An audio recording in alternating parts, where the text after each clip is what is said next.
স্বাভাৱিক হ'ব মধ্য অসমৰ পৰা উজনিলৈ মাছৰ ৰপ্তানি। সুৰ সলালে মাছৰ ৰপ্তানি বন্ধ কৰাৰ ভাবুকি দিয়া মৎস্য ব্যৱসায়ীয়ে। বিষম পৰিণতিৰ আশংকাত ক্ষমা খুজিলে জহিৰুল ইছলামে।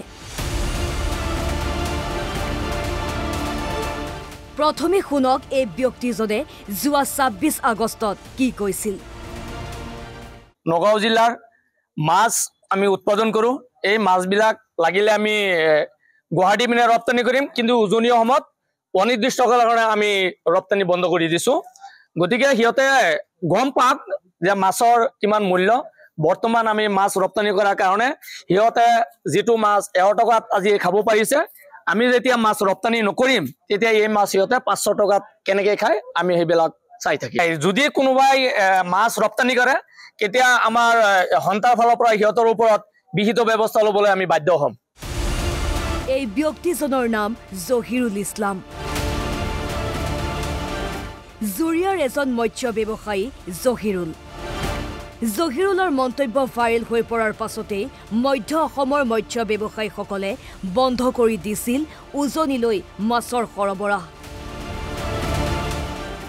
কিন্তু তাৰ পৰিণতিত উজনিৰ জাতীয় সংগঠনসমূহে কঠোৰ স্থিতি গ্ৰহণ কৰাৰ পাছতে ভয় খাইছে জহিৰুলে।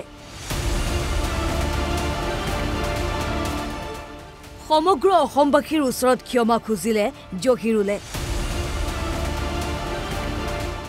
উজনিলৈ মাছ প্ৰেৰণ নকৰাৰ মন্তব্য কৰাটো ভুল বুলি স্বীকাৰ। দুজন সাংবাদিকৰ প্ৰৰোচনাতহে মন্তব্য কৰা বুলি ক'লে জহিৰুলে। এই বাইদেউ দুজন সাংবাদিকে মোক মাতি আনিছিলে, মাতি আনি কৈছে যে তোমালোকে মাছ ক'ত বিক্ৰী কৰা, যে আমি ডিব্ৰুগড় মাছ বিক্ৰী কৰোঁ। এনেকুৱা অত্যাচাৰ চলি আছে। ঠিক আছে, যদি সেইফালে অত্যাচাৰ কৰে তেতিয়া আমি উজনিত মাছ ৰপ্তানি নকৰোঁ, আমাৰ মাছ ডিব্ৰুগড় গুৱাহাটী হোজাই লংকা এইবিলাক বিক্ৰী কৰিম। সাংবাদিক কোন? এজন হৈছে ৰাব্বানী আৰু এজন নামটো মই ক'ব নোৱাৰোঁ, তেখেতৰ ৰূপহী। আৰু সিহঁতৰ বিৰুদ্ধে মই জুৰিয়া থানাত এজাহাৰ দাখিল কৰিছোঁ। বুধবাৰে জুৰিয়া আৰক্ষীয়ে জহিৰুল আৰু আন এজন মীন পালকক দীৰ্ঘ সময় সোধা পোছা কৰে। থানাত নিজৰ ভুল স্বীকাৰ কৰি এনেকুৱা ভুল নকৰে বুলি লিখিত প্ৰতিশ্ৰুতি দিয়ে জহিৰুলে।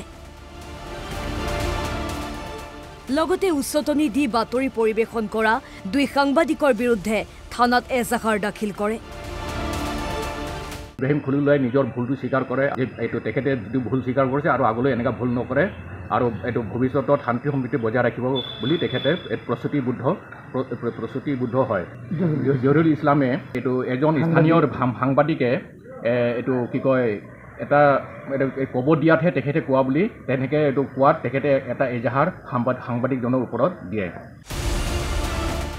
ইফালে মাছ জেখাদক লৈ বিভিন্ন অৰাজনৈতিক সংগঠনে দিয়া ভাবুকিৰ পিছত নগাঁৱৰ মাছ বজাৰত কটকটীয়া নিৰাপত্তাৰ ব্যৱস্থা কৰিছে নগাঁও আৰক্ষীয়ে। লাচিত সেনাই মিয়া মাছ ব্যৱসায়ীক নগাঁৱত মাছ বিক্ৰী বন্ধ কৰি দিয়াৰ হুংকাৰৰ পিছত আজি কিছু মাছ ব্যৱসায়ীয়েহে মাছ বিক্ৰী কৰিবলৈ আহে। কটকটীয়া নিৰাপত্তাৰ মাজত শান্তিপূৰ্ণভাৱে মৎস্য ব্যৱসায়ীসকলে ব্যৱসায় চলাই যায়। যোৱাকালি যিমানখিনি আমাৰ প্ৰতিবাদ হৈছিলে আজি তেনেকুৱা একো হোৱা নাই। আজি ধুনীয়াকৈ মাছ বেচিছোঁ, আমি গাড়ী আহিছে, লোকেল গাড়ী আহিছে, বেচিছোঁ। আৰু আগত যেনেকৈ বেচিছোঁ তেনেকৈ বেচিছোঁ। দামো ইমানখিনি গৈছে। আৰু ৰাতিপুৱা ৫টাৰ পৰা আমাৰ পুলিচ প্ৰশাসন আছিলে, পুলিচ প্ৰশাসনে আমাক সহায় কৰিছে।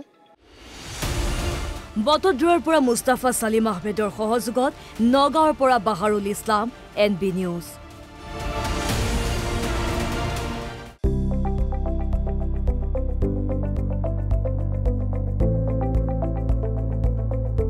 NB নিউজ, সহজ সৰল ভাষাত নৱভাৰতৰ কথা।